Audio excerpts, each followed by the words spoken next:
24 जुलै दैनंदिन ज्ञानेश्वरी अध्याय 15 पुरुषोत्तम योग. अलंकापुरी पुण्यभूमी पवित्रम तेथे नांदतो ज्ञानराजा सुपात्र. तया आठविता महापुण्यराशी नमस्कार माझा सद्गुरू श्री ज्ञानेश्वरांसी. ओवी क्रमांक 421 पासून पुढे. सर्वस्य चाहं हृदि सन्निविष्टो मतस्मृतिज्ञानपोहनञ्च वैद्यश्च सर्वैरहमेव वैद्यो वेदांत कृद्ये विदेह चाहम. एरवी सर्वांच्या हृदयदेशी मी अमुका आहे ऐसी, जे बुद्धी स्फुरे अहर्निशी ते वस्तुगामी.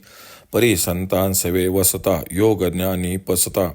गुरुचरण उपासिता वैराग्येसी येनेची सत्कर्मे अशेषै अज्ञान विरमे. तयांचे अहम विश्रामे आत्मरूपी. ते आपे आप देखोन देखी मी या आत्मने सदा सुखी. येथे मी वाचून अवलोकी आन हेतू असे. आगा सूर्योदये जालिया सूर्ये सूर्याची पाहवा धनंजया. ते विमाते मिया जाणावया मीची हेतू. नाना शरीर पराते सेविता संसार गौरवची एकता. देही जयांची अहंता बुडून ठेली. ते स्वर्ग संसारा लागी धावता कर्ममार्गी. दुःखाच्या सेलभागी विभागी होती. परी हेही होणे अर्जुना मजची स्तवतया अज्ञाना. जैसा जागताची हेतू स्वप्ना निद्रेते होय. पै अभ्रे दिवसू हरपला तोही दिवसेची जाणू आला. तेवी मी नेनोनी विषय देखिला मजची स्तवभूती. एवं निद्रा का जागनिया प्रबोधूची हेतू धनंजया. तेवी ज्ञाना अज्ञाना जीवांची आमेची मूळ. जैसे सर्पत्वा का दोरा दोरूची मूळ धनुर्धरा. तैसा ज्ञाना अज्ञानाची संसारा मियाची सिद्धू. म्हणून जैसा असे तैसया माते नेनोनी धनंजया. वेद जानो गेला तवतया चालिया शाखा. तरी तीही शाखा भेदी मीची जाणीजे त्रिशुद्धी. जैसा पूर्वापरा नदी समुद्र चिठी. आणि महासिद्धांतापासी श्रुती हरपती शब्देसी. जैसिया सगंधा आकाशी वातलहरी. तैसे समस्तई श्रुती जात ठाकी लाजिले ऐसे निवांत. ते मी चिकरी यथावत प्रगटोनिया. पाठी श्रुती सहित अशेष जग हारपे जेथ निशेष. ते निजज्ञानही चोख जाणता मीची. जैसे निधे लिया जागीजे तेव्हा स्वप्नीचे कीर नाही दुजे. परी एकत्वही देखो पाविजे आपलेची. तैसे आपले अद्वैपन मी जाणतसे दुजे निविन. तयाही बोधा कारण जाणता मीची. मग आगी लागलिया कापुरा ना काजळी ना वैश्वानरा. उरणे नाही वीरा जया परी.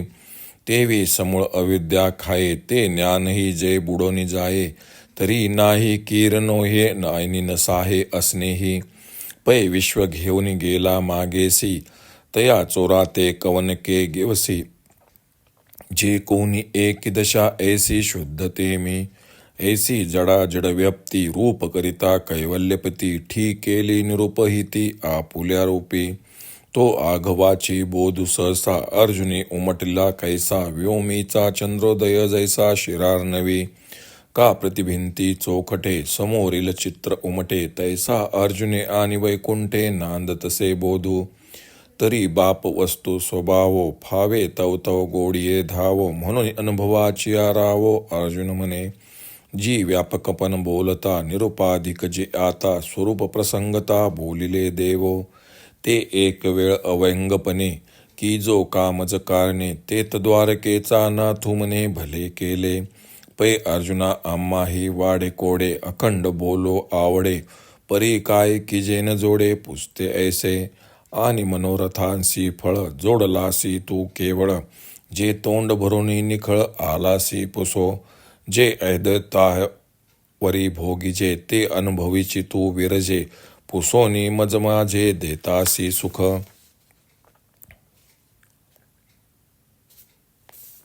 श्रीकृष्ण अर्जुनास म्हणतात, अर्जुना वास्तविक विचार करून पाहिले तर सर्वांच्या हृदय देशात मी अमका आहे. अशी जी वृद्धी रात्रंदिवस पुरते ती वस्तू मी आहे.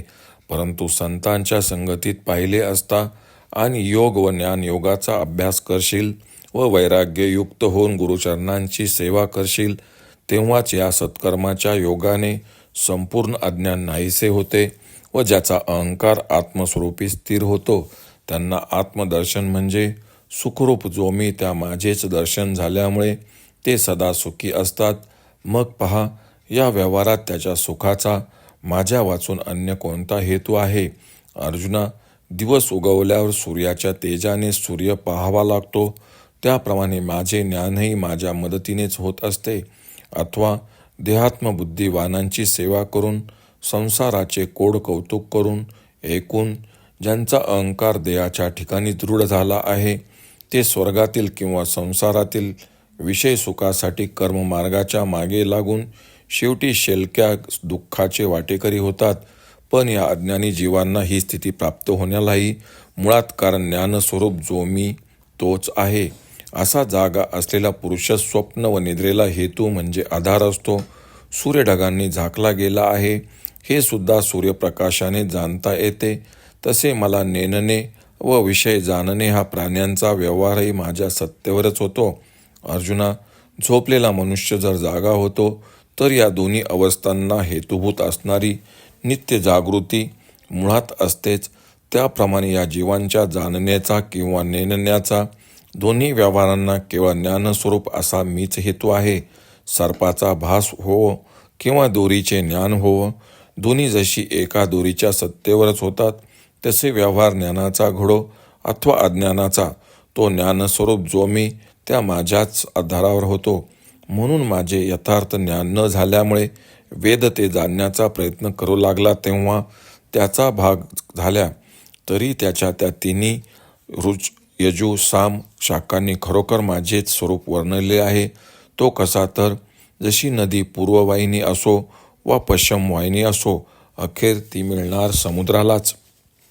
आणि वाऱ्याच्या लहरी गंध घेऊन आकाशात नाहीशा होतात, त्याप्रमाणे माझे वर्णन करीत असता महासिद्धांत प्रमेयाशी येताच त्यांची वाणी कुंठित होऊन ती मौनावली. तसे वेद लज्जित होऊन निवांत बसतात तेव्हा मीच ते प्रगट करून यथावत करतो. नंतर वेदासह संपूर्ण जगत जेथे शुद्ध आत्मज्ञानात संपूर्ण नाहीसे होते, ते शुद्ध आत्मज्ञान जाणणारा मीच आहे. जसे झोपलेल्याला जागे केले म्हणजे त्याच्या स्वप्नातील द्वैत नाहीसे होते व पूर्वभूत आपल्या एकाकीपणाचे भानही होते, त्याप्रमाणे माझा एकाकीपणा दुजेपणाचा स्पर्श होऊ न देता मी जाणतो आणि याही स्वरूप बोधाला कारण ज्ञानरूप जो मी तोच. अर्जुना, कापूर जळाल्यावर जशी मागे काजळी राहत नाही व अग्नी राहत नाही, त्याप्रमाणे अविद्येचा समळ नाश करून येणारे जे ज्ञान, ते ज्ञानही जेव्हा लय पावते त्यावेळी जे आत्मस्वरूप नाही असे खरोखर नाही, तर त्याला आहे हेही म्हणणे सहन होत नाही. अज्ञान किंवा मूलविद्या हे जगताचे उपादान कारण आहे. त्याचा नाश करणारे शुद्ध शास्त्रीय ब्रह्मज्ञानच आहे. ते उदय पावल्यावर अज्ञान नाहीसे होते. त्यामुळे अज्ञानामुळे वाटणाऱ्या जगताचा माग मुसई राहत नाही. नंतर ते ब्रह्मज्ञान मूळ स्वरूप जे सामान्य ज्ञान त्यात लय पावते तेव्हा त्याला शुद्ध ब्रह्मता येते.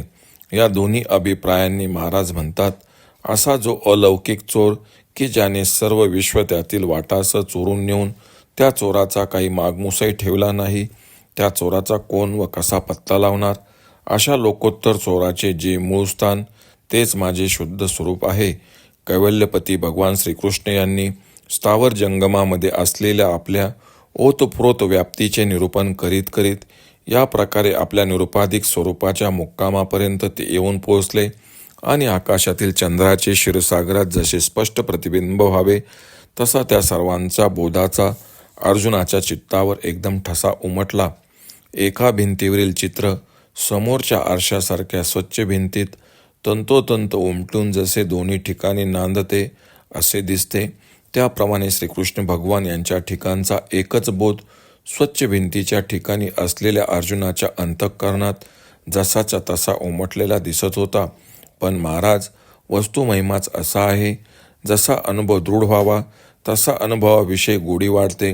म्हणून जातीच्या भाग्यवंतातील श्रेष्ठ अर्जुन म्हणाला, देवा, आपले व्यापकपण सांगता सांगता प्रसंगाच्या अनुराधाने शेवटी आपल्या शुद्ध निरुपाधिक स्वरूपाचे जे वर्णन केले ते पुन्हा एक वेळ माझ्यासाठी संपूर्ण सांगावे अशी माझी इच्छा आहे. ते ऐकून देव म्हणाले, अर्जुना, छान, खरे सांगू अर्जुना, आम्हालाही या गोष्टीची फार आवड आहे. तिच्याच गोष्टी अखंडपणे कराव्यात असे वाटते, पण काय करावे कोणी विचारणारा भेटतच नाही. आज मात्र माझे मनोरथ फळास आले आणि ते माझ्यामुळेच बरं का. का म्हणशील तर काही आशंका न धरता केवळ याच निरुपाधिक स्वरूपाविषयीचा प्रश्न केलास म्हणून. अद्वैत रूपतेनंतर अद्वैत प्राप्तीच्या सुखाचा जो एक भोग आहे तो देण्यास तू मला सहाय्य झालास, कारण तुझा प्रश्न माझ्या निरुपाधिक स्वरूपाचा असल्याने माझ्या सुखाचाच मला पुन्हा भोग घडवीच आहेत, असे श्रीकृष्ण अर्जुनास म्हणतात. ओम श्री रुक्मिणी पांडुरंगाय नमः. ओम श्री ज्ञानराज माऊली नमः.